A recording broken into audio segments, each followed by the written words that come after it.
주님의 말씀입니다. 경청하십시오. 이 은혜는 곧 나로 이방인을 위하여 그리스도 예수의 일꾼이 되어 하나님의 복음의 제사장 직분을 하게 하사 이방인을 제물로 드리는 것이 성령 안에서 거룩하게 되어 받으실 만하게 하려 하심이라. 아멘.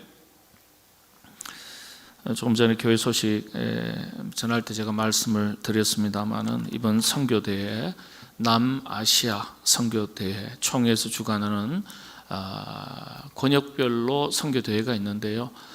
남아시아 5개 국가에 파송된 선교사님 선교대회가 개최되었습니다. 세 번째 대회였는데 인도, 방글라데시, 또 파키스탄, 스리랑카, 네팔 이 5개 국가 그 주변을 포함해서 남아시아 권역으로 묶습니다. 남미는 남미가 있고요, 또 유럽은 유럽이 있고 아프리카는 아프리카, 이렇게 권역이 세계 도처에 이렇게 정해져서 또 관리를 총회에서 하고 있습니다.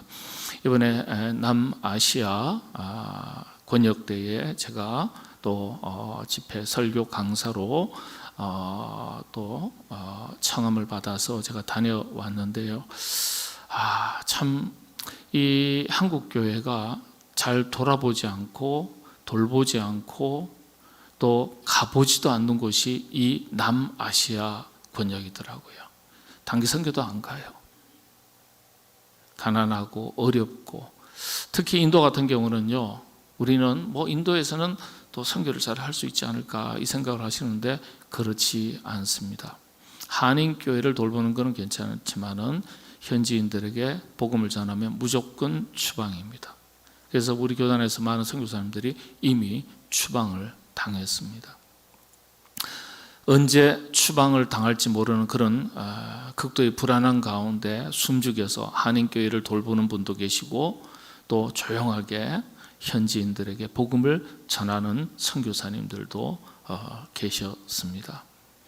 근데 이번에 제가 익히 다 알고 있었지만은 이 남아시아 지역에서 선교사를 감당하시는, 선교를 감당하시는 선교사님들, 이 사모님들, 목사님들, 그리고 MK라고 그러죠, 선교사님 자녀들에게 심리 정서적인 문제가 얼마나 많은지 총회로 계속 보고가 다 되고 있습니다.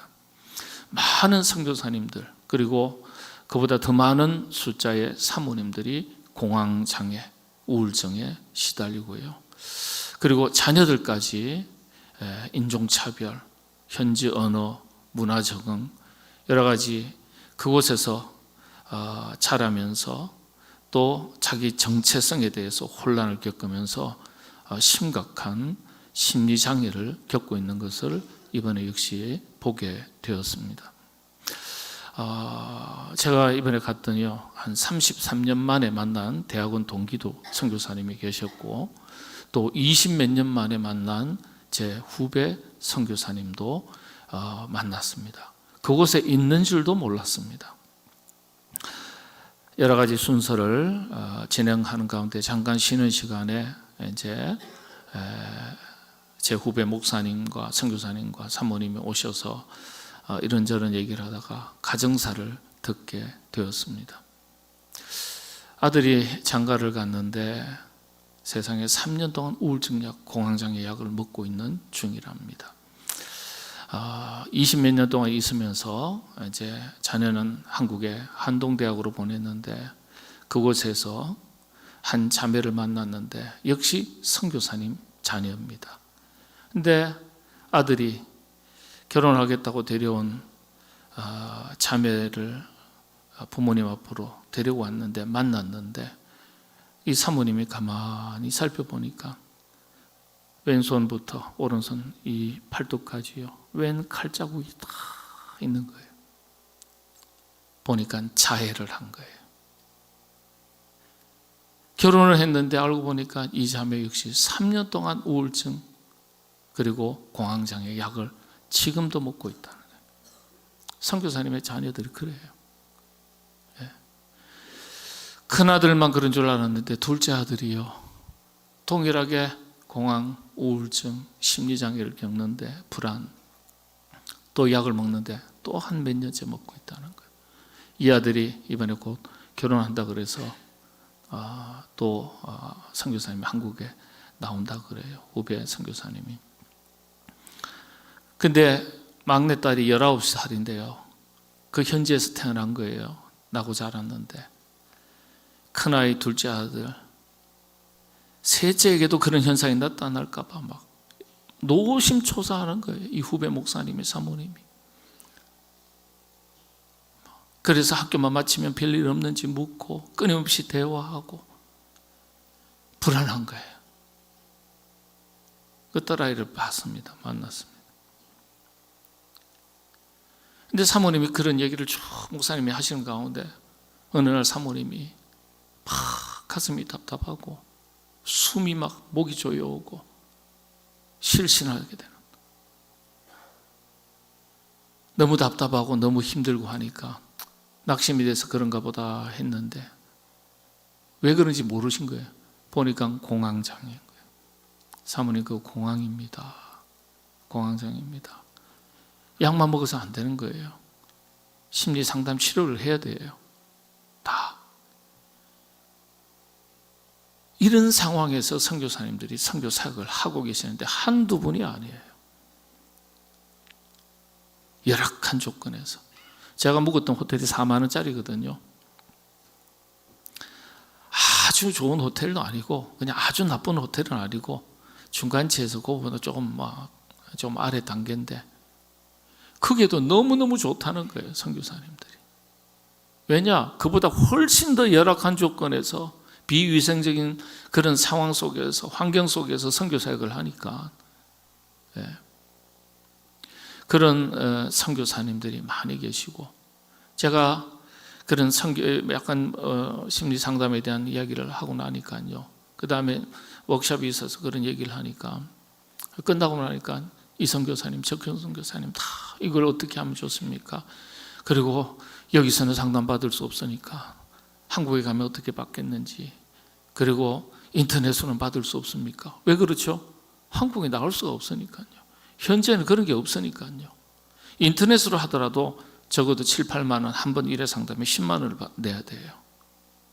그러니까 선교하는데 무슨 돈이 있습니까? 이러지도 못하고 저러지도 못하는 코너에 몰린 선교사님이 너무 많은 거예요. 한국 교회에는 이번에 권역 총책임자가 그러는 거예요. 목사님 이번에 저는 이제 한국 교회에서 후원 끊어졌습니다. 올해 이러는 거예요. 후원 금액이 줄어들고 후원이 끊어지고 거기에다 환율이 너무 큰 차이가 나니까요. 현지에서는 너무너무 경제적인 어려움도 많고 이런 상황에서 선교 사역을 하는 걸 보고서 참 나라면 그런 선교를 할 수 있을까 그런 생각을 하게 되었습니다. 도저히 자신이 없더라고요. 그걸 묵묵하게 이겨내면서 10년, 20년, 30년 선교 사역을 감당하고 계시는 분들이 최일선에서 선교의 사명을 감당하고 계시는 분들이 많이 계신 거예요. 그러니까 우리가 여러분들 그래서 선교사님을 위해서 선교 현장을 위해서 끊임없이 기도하고 관심 가져야 될 이유가 교회 본질이기 때문에 우리 그리스도인의 본질의 삶의 목적이기 때문에 그런 것입니다. 아무튼 여러분들 우리가 가난은 나라님도 하늘도 구제 못한다는 말이 있지 않습니까? 우리가 어떻게 다 그런 선교사님을 돌보고 할 수 있겠어요?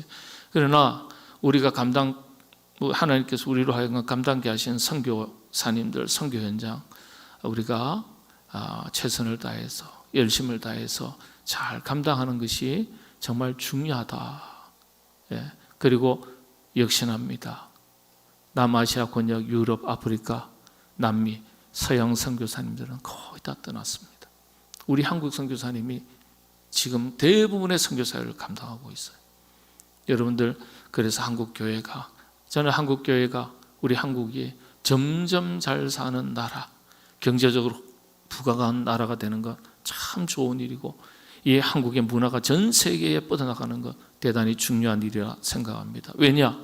그것 가지고 그 힘을 가지고 복음의 사명을 선교의 사명을 감당할 수 있기 때문에 우리가 못 살면, 우리의 호주머니가 비어 있으면 돕고 싶어도 도울 수가 없는 것입니다. 여러분들 복음의 땅끝까지 이르러 복음의 사명을 잘 감당하라 하신 주님의 말씀을 기억하고 우리가 전도와 선교, 영혼을 살리고 사람을 남기는 일에 여러분들 항상 기도해 주시고 마음과 뜻을 항상 모아주시면 감사하겠습니다. 말씀으로 돌아가겠습니다. 오늘 세 번째 시간, 하나님이 찾으시는 사람, 세 번째, 성령 충만한 예수의 일꾼입니다. 성령 충만한 예수의 일꾼. 성경에는요, 일꾼이라는 단어가 구약에서는 4번, 신약에서는 28번, 총 32번이 기록되어 있습니다. 성경은 일꾼이라는 용어에 대해서 반드시 수식어를 붙여서 사용하고 있습니다. 그냥 일꾼 이런 표현은 없습니다. 어떤 일꾼 이렇게 표현하는데요, 아주 특별한 오늘 한 단어가 있습니다.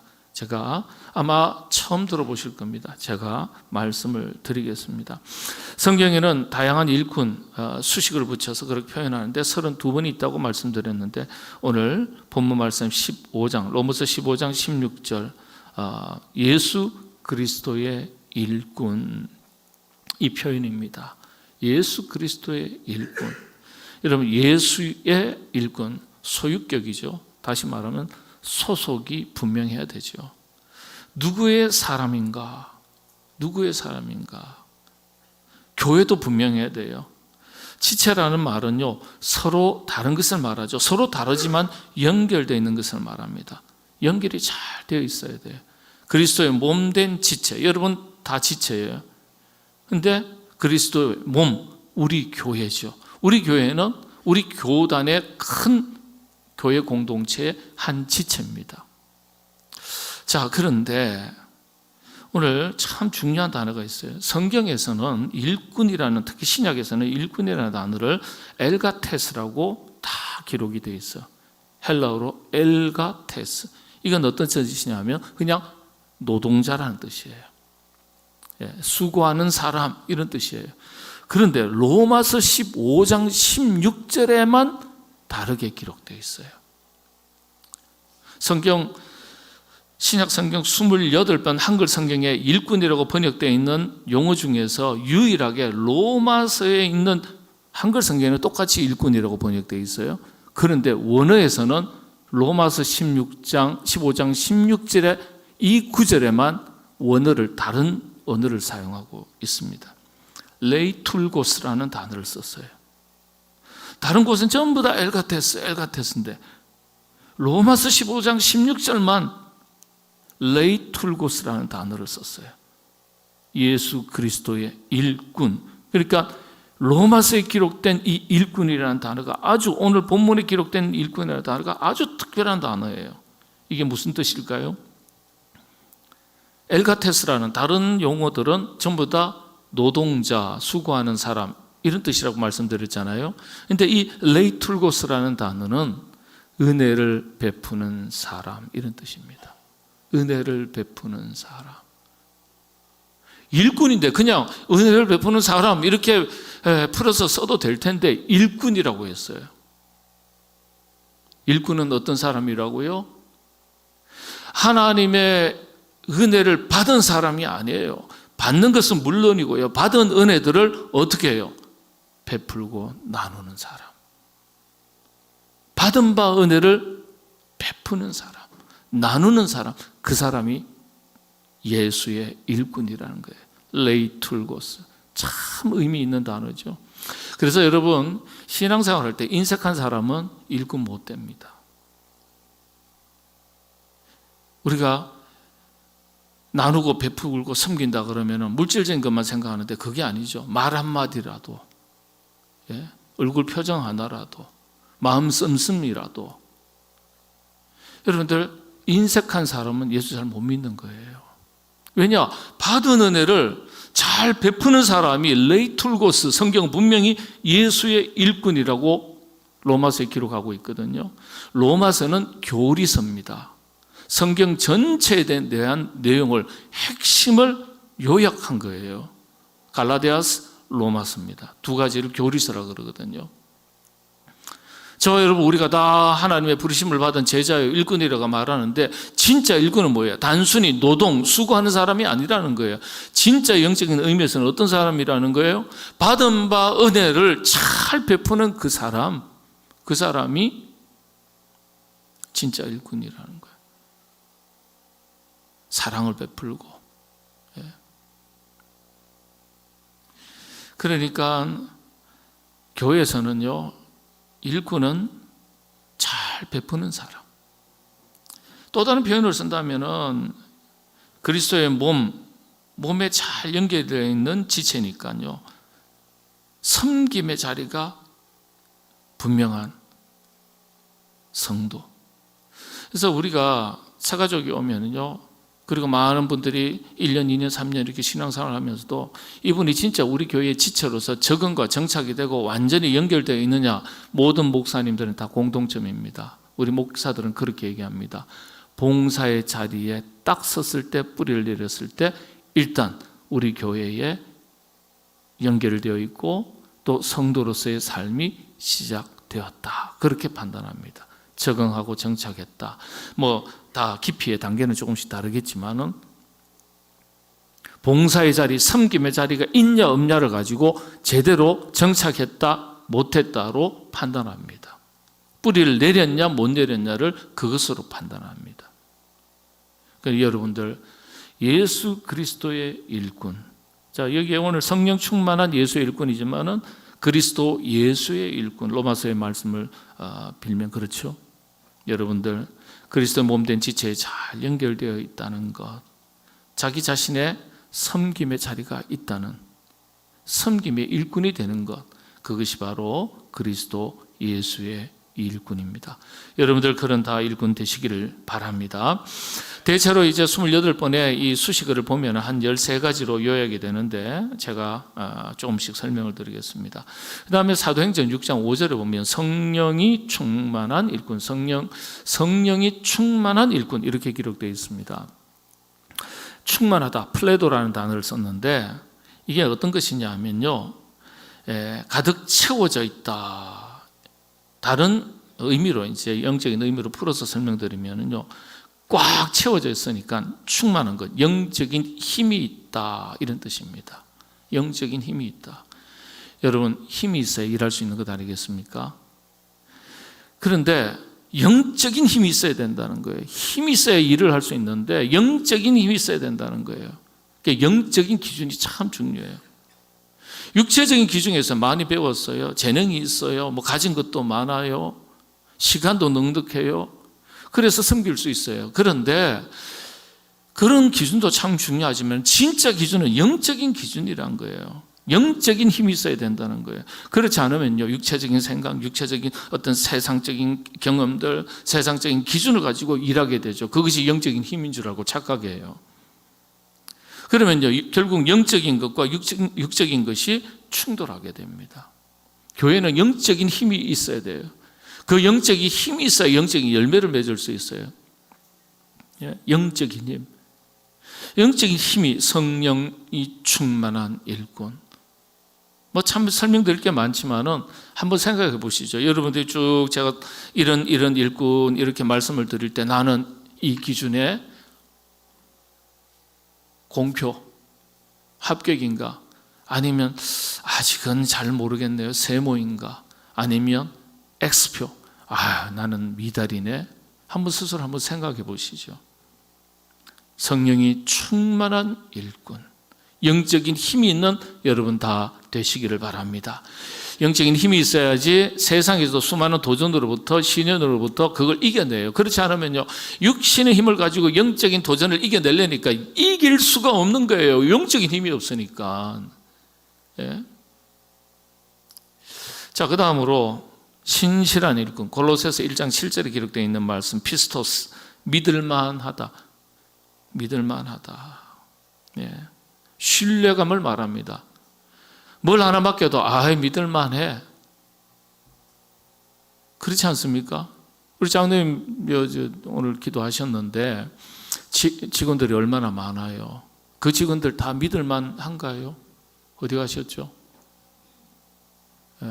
저기 계시네. 다 믿을 만한가요? 네, 해야죠. 방송 나갔는데.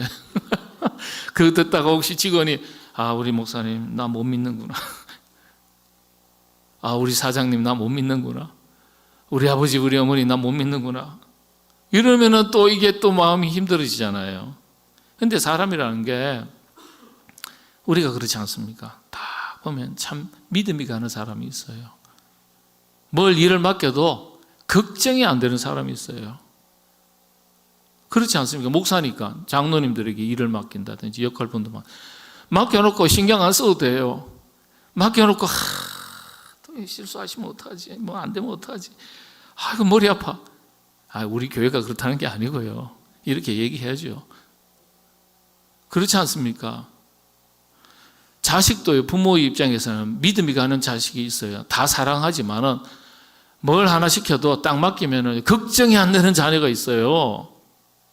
그렇지 않습니까?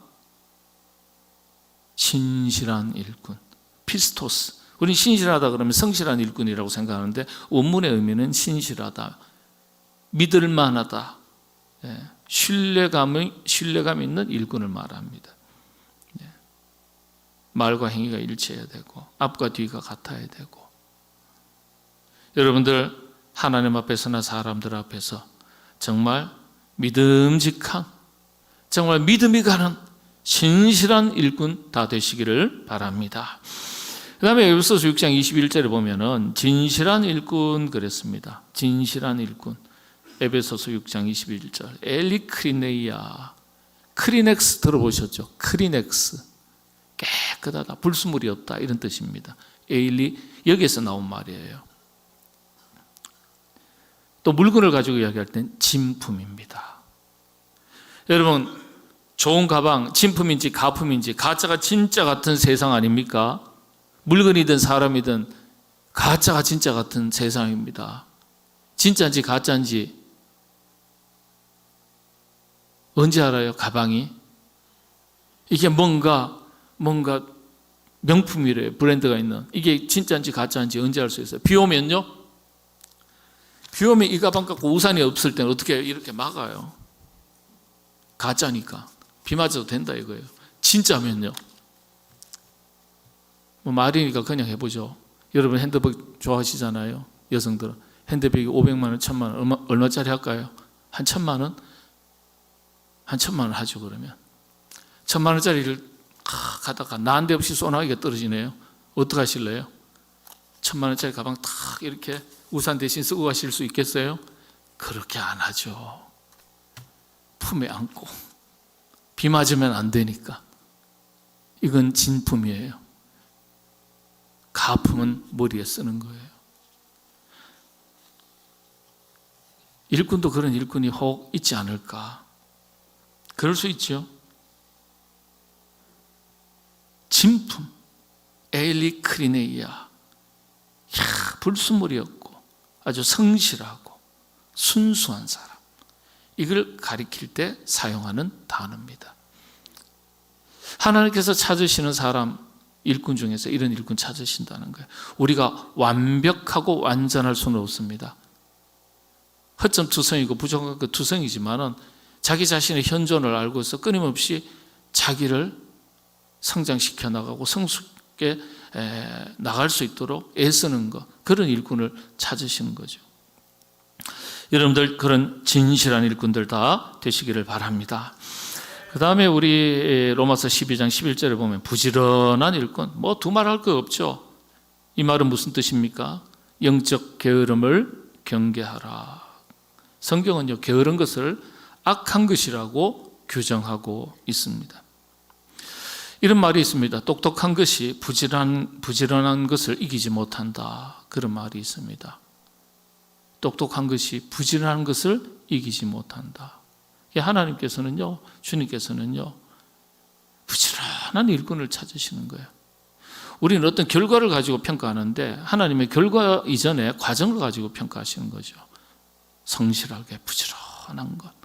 여러분들 다 부지런한, 어떤 것을 맡겨도 하나이든지 2개를 맡기든지 아니면 10개를 맡겨도 부지런한 일꾼들 다 되시기를 바랍니다.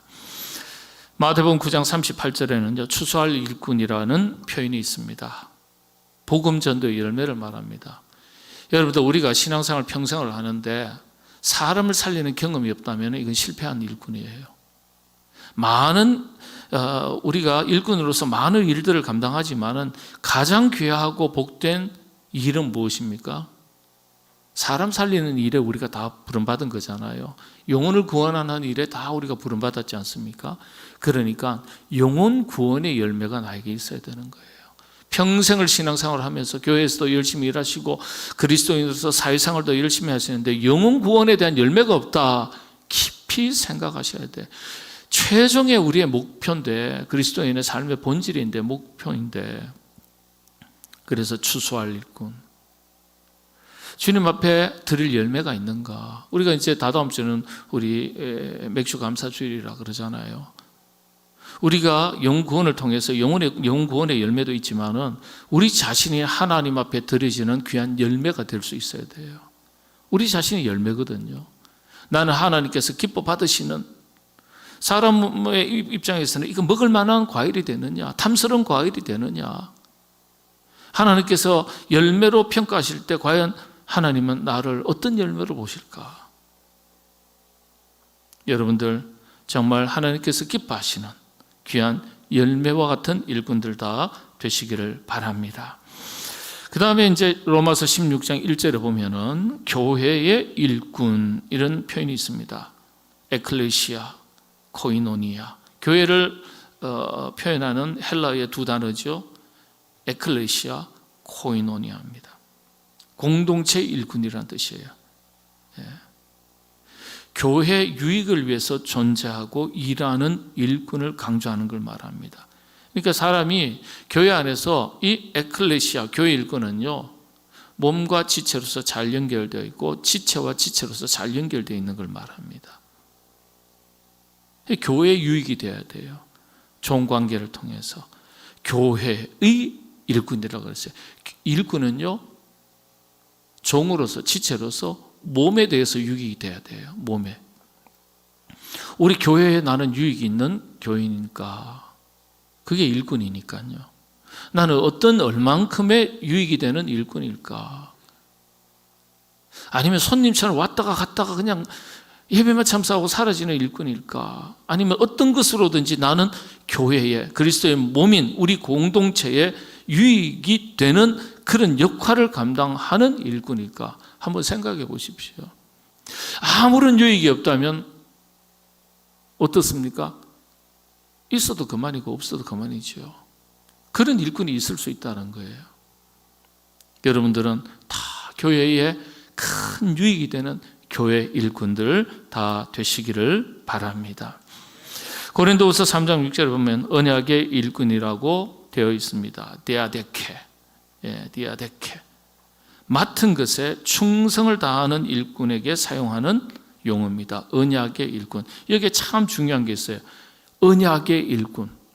이게 무슨 뜻일까요? 언약, 카버넌트, 약속이라는 뜻입니다. 서로 간의 약속이라는 뜻이거든요. 하나님과 우리 사이에 어떤 약속, 단순하게 한번 생각해 보겠습니다. 하나님께서 우리와 약속을 맺는, 우리는 계약 백성이라 그러거든요. 이렇게 계약의 일꾼입니다. 언약의 일꾼. 그런데 이 약속이라는 것은 상호에게 서로 간에 쌍방 간에 유익이 있는 걸 말합니다. 그러니까 우리가 하나님께서 기뻐하시는 일에 우리가 헌신하면 하나님께서도 약속하셨다는 거예요. 뭘 약속하셨다는 거예요? 우리에게 복 주시겠다는 약속을 하셨다는 뜻이에요. 제일 큰 복은 구원의 복이죠. 그걸 언약이라고 그러는 거예요. 약속이라고 말하는 거예요. 사람 사이에서도 계약을 맺으면 어떻게 해요? 나도 유익이 있고 상대방도 유익이 있을 때 계약이 체결되는 겁니다. 그렇지 않겠어요? 계약을 하자는데 나에게는 아무런 유익이 없어요. 그러면 계약하겠어요, 여러분들? 그런 계약 안 합니다. 근데 하나님께서 우리와 계약을 맺으셨는데, 언약을 맺으셨는데, 하나님께서도 기뻐하시는 유익이 있지만 우리에게도 기뻐하시는 유익이 있다는 거예요. 네. 그래서 여러분들 교회에 열심히 일할 때, 헌신할 때, 봉사할 때 힘이 지나도록 하셔도요, 여러분들 소망을 가지십시오. 하나님께서 우리에게 주시고자 하는 약속의 선물, 은혜의 선물, 복이 있음을 믿으시게 되기를 바랍니다. 예? 공짜가 없잖아요, 세상에. 사람 사이에서도 공짜가 없는데 우리 하나님께서도 사람의 성정을 가지고 계시다 그랬어요. 성경, 구약 성경에 보면 사람의 성정을 가지고 계시다. 희노애락을 다 가지고 계시고, 기뻐하고 화내시고 짜증내시고 싫어하시고, 예? 저주하시고 심판하시고, 사람도 그렇잖아요. 그 감정을 다 가지고 계시다 그랬어요. 그러니까 사람 사이에서도 공짜가 없다면요, 여러분들 열심히 일하시고 열심히 봉사하시고 섬기시면, 맡겨주신 그 역할을 잘 감당하시면, 우리가 믿는 하나님은 살아계신 하나님이시니까 약속하셨지 않습니까? 언약의 일꾼, 내가 약속한 바를 지키겠다, 복 주시는 거예요. 그 복이 보통은 4가지 축복으로 나오거든요. 4가지 축복으로 4대 축복이라고 말합니다. 다음 시간에 한번 기회가 되면 다시 말씀을 드리겠습니다. 이 땅의 은혜를 누리고 하늘의 은혜도 누리고, 혹 이 땅에 내가 생각하는 것만큼의 은혜를 누리지 못하신다고 생각하시는 분, 제가 이번에 남아시아 권역대회 선교대회에 참석하면서요, 우리가 누리는 게 너무 많은 거예요. 우리가 누리는 게, 지난주에 아프리카 지난번에 오셨던 박종원 선교사님 말씀 전하시고 또 아프리카 가셨는데 수술을 도저히 현지에서는 할 수 없어서 팔목이 부러져서 이제 지난주에 나오셨어요. 내일 모레 화요일 날 수술 받으세요. 마지막 주에 설교는 안 하시면 우리 교회를 방문하실 겁니다. 그러니까요, 수술 하나도 우리 한국에서 이걸 하면 의사가 그런다는 거예요. 한국에 왔더니 이게 누가 돌팔이가 이렇게 했냐고. 그렇게 수술을 안 한다는 거예요. 그러니까 선교사님들이 그렇게 그런 일을 겪는 거예요. 손가락을 오므렸다 폈다 못합니다. 그 선교사님씨가. 선교 일을 해야 되는데. 그러니까 그런 고생을 하면 저는 하나님께서 하늘의 상급과 땅의 상급, 우리가 생각하는 것 말고도 하나님께서 예비해 두셨다고 저는 믿습니다. 그런데 우리는요, 이 땅에 있는 동안에 참 보니까 얼마나 많은 것을 누리고 있는지 몰라요. 그런데 그것이 이미 하나님께서 우리에게 주신 상급이 은혜인 줄 모르고 산다는 거예요. 이미 주신 것만 해도 충분한 은혜고 상급인데도 불구하고 아직도 우리는 부족한 것을 먼저 찾는다는 거예요. 우리의 시선이 부족한 자리에 있다는 거예요. 그걸 쳐다본다는 거예요. 여러분들, 이미 하나님께서 많은 것을 여러분들에게, 우리에게 주신 줄로 믿습니다. 그리고 열심히 주를 위해 일하는 하나님의 일꾼, 하나님께서 언약의 일꾼이라고 하셨으니까, 복 주시겠다 약속하셨으니까 하늘의 신령한 복, 흔히 말하는 땅의 기름진 복들을 하나님께서 여러분들에게 더하실 줄로 믿습니다. 9번째가 의의 일꾼이라 그랬어요. 고린도후서 11장 15절. 일꾼도 이렇게 수식어가 다양하게 따라붙습니다. 의의 일꾼, 디아코노스 디카이오 수네, 이렇게 원어가 되어 있는데, 디카이오 수네라는 단어는요, 바른 관계를 나타내는 거예요. 디카이오 수네, 바른 관계를 말합니다. 하나님과 나와의 바른 관계, 사람과 사람 사이의 바른 관계를 잘 맺는 일꾼. 하나님 보실 때 옳은 것은요, 관계를 잘 맺고 관계가 파괴된 창조 세계를 회복하는 것입니다. 그러니까 여러분들 교회는요, 사람이 참 저 사람은 누가 가도 다가가도 참 인간관계 하기 좋은 분이야, 이 소리 들어야 됩니다. 아, 사람이 까칠하고 이상해가지고 가까이 하기가 힘들어, 실패하는 겁니다. 누가 만나도, 예수님이 그렇지 않습니까? 가난한 사람이 가도, 부자가 찾아가도, 권력자가 찾아가도, 병자가 찾아가도 누구나 다 예수님과 좋은 관계를 맺어갈 수 있는 그런 예수님. 여러분, 그래서 우리가 교회 안에서 저분은 참 마음이 따뜻하고 푸근하다, 누구든지 찾아갈 수 있다, 좋은 관계 맺어줄 수 있다, 사람 좋다는 얘기 들으셔야 됩니다. 사람 좋다는 얘기 들어야 그 다음에 일을 잘 할 수 있죠. 왜냐, 일은 혼자 하는 게 아니니까 같이 하는 거니까. 여러분들, 그런 의의 일꾼 다 되시기를 바랍니다. 그 다음에 이제 복음의 일꾼, 골로새서 1장 23절, 에반겔리오, 복음의 일꾼. 복음이란 게 뭡니까? 핵심이 뭡니까? 영혼 구원이에요. 복음을 가지고 영혼을 구원하는 거니까. 복음을 가지고 영혼을 구원하는 일꾼이라는 거예요. 우리가 일꾼인데 복음의 사명을 감당하는 일꾼입니다. 여러분, 우리가 인생 살면서 우리 자신의 삶, 영적인 기준에서 보람 있고 가치 있고 의미 있는 삶을 살기 위해서는요, 이 영적인 거룩한 삶의 목표가 분명해야 돼요. 여러분, 열심히 직장 생활하시고 사업하시고 돈 버시는 이유가 뭡니까? 좋은 집, 내 미래를 준비 위해서, 자녀를 양육하기 위해서. 그거 다 귀한 일이에요. 좋은 일이에요. 그런데 그 너머에 영원한 것을 위해서 여러분들 그런 목표를 가지고 있냔 말이에요. 그런 거룩한 목표를 위해서 자신의 삶을 희생하고 사용할 줄 알아야 된다는 겁니다. 복음의 일꾼. 그래서 여러분들, 이 복음의 일꾼, 우리 교회도요, 그래서 존재 이유가 그런 겁니다. 영혼을 구원하는 일, 그런 열매가 많으면 그 교회는 귀한 일꾼 되는 교회가 되는 겁니다. 여러분들 항상 생활 속에서 말씀을 전하면서 사랑을 베풀면서 영혼을 구원할 줄 아는 복음의 일꾼의 역할, 사명 잘 감당하시게 되기를 바랍니다. 디모데전서 4장 6절에 보면 예수의 좋은 일꾼, 예수의 일꾼 이렇게 쓰면 될 텐데 예수의 좋은 일꾼이라고 표현되어 있어요. 좀 이상하지 않습니까? 강조점이 뭘까요? 좋은 것에 있다는 거예요. 이게 무슨 뜻이죠? 주인이 인정하는 일꾼인 것을 말합니다. 옆집의 사람이 그 일꾼 참 좋다 아무리 말한들 이 일꾼에 소속되어 있는 주인이 인정하는 일꾼이 될 때 뭐예요? 그 일꾼은 진짜 좋은 일꾼이라는 뜻이에요.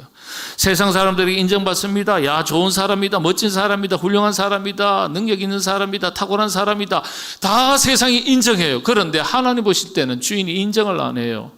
좋은 일꾼 못 됩니다. 예수의 좋은 일꾼이라는 뜻은요, 디모데전서 4장 6절에 기록된 말씀은 예수님이 인정하시는 일꾼이라는 거예요. 그런데 예수님이 인정하시는데 세상 사람이 인정 안 할 수는 있어요. 그럴 수는 있어요. 왜냐, 영적인 기준을 가지고 하니까. 그러나 우선순위가 있다면 뭐예요? 예수님께서 인정하시는 일꾼이 우선이라는 거예요. 교회가 인정하는 일꾼이 우선이라는 거예요. 그리스도인의 신앙생활에 있어서는. 여러분, 우리가 세상 살면서 세상 사람들에게 인정받기 위해서, 박수받기 위해서, 칭찬받기 위해서 얼마나 노력합니까? 승진을 위해서. 그런데 우리가 정말 예수님께서 기뻐하시고 칭찬하시고 인정하시는 일꾼이 되기 위해서 얼마나 노력하시는 겁니까? 한번 생각해 보십시오. 그런 의미가 담겨져 있는 표현입니다. 예수의 일꾼. 예수님이 인정하시는 일꾼. 여러분들 다 예수님이 인정하시는 그런 귀한 일꾼들 다 되시기를 바랍니다. 두 가지만 더 하고 마치겠습니다. 한 가지만 더 하겠습니다. 디모데후서 2장 15절인데요. 부끄러울 것이 없는 일꾼이라는 표현이 있습니다. 이게 이제 신약에 28번 기록되어 있는 이 일꾼이라는 용어의 앞에 붙었던 수식어를 전부 다 종합하면 이런 12가지입니다. 디모데후서 2장 15절, 부끄러울 것이 없는 일꾼, 아네파이스토 퀸토스. 이게 무슨 뜻이냐면요, 참 이게 원어를 보면 참 의미가 있어요. 아에스키노마, 볼꼴, 사납다. 볼꼴이 사나운 사람에게 붙이는 단어더라고요. 이게 창세기에 있는 말씀과 맥을 같이 합니다. 하나님께서 온 우주 만물을 만드시고 사람도 만드시고 피조물도 만드시고 동식물도 만드시고 바다의 물고기와 하늘에 나는 새 다 만드셨잖아요. 보시고 뭐라고 평가하셨어요? 보시기에 좋았더라. 보시기에 좋았더라. 그 반대가 바로 이게 아이스퀴노마, 볼꼴이 사납다. 볼꼴이 사납다.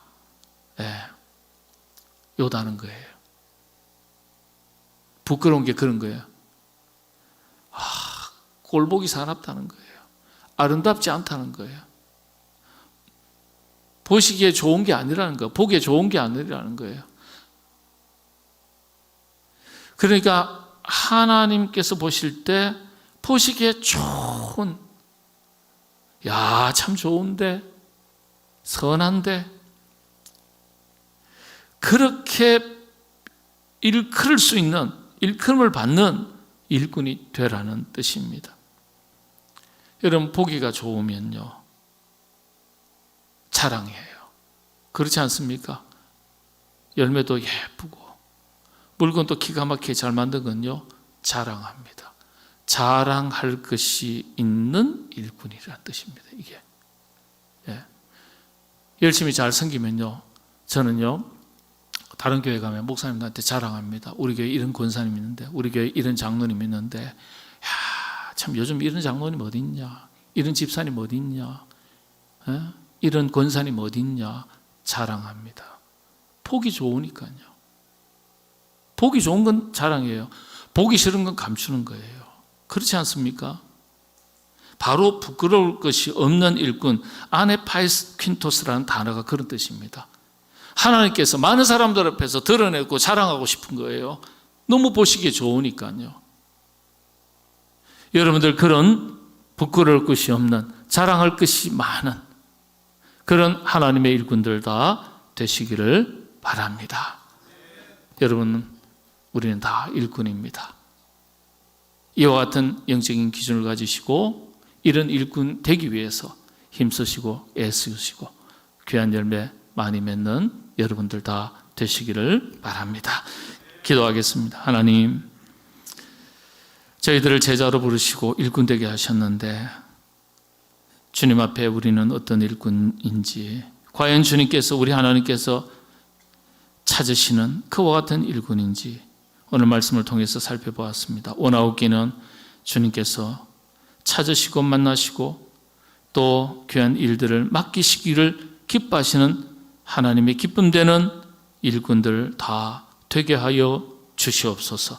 우리 교회가 그와 같은 일꾼들이 가득한 교회로 날마다 든든하게 서가면서 주님 세계 복음화 수많은 영혼들을 살려내는 일에 귀하게 쓰임받는 우리 교회가 되게 하여 주시옵소서. 예수님의 이름으로 기도하옵나이다. 아멘.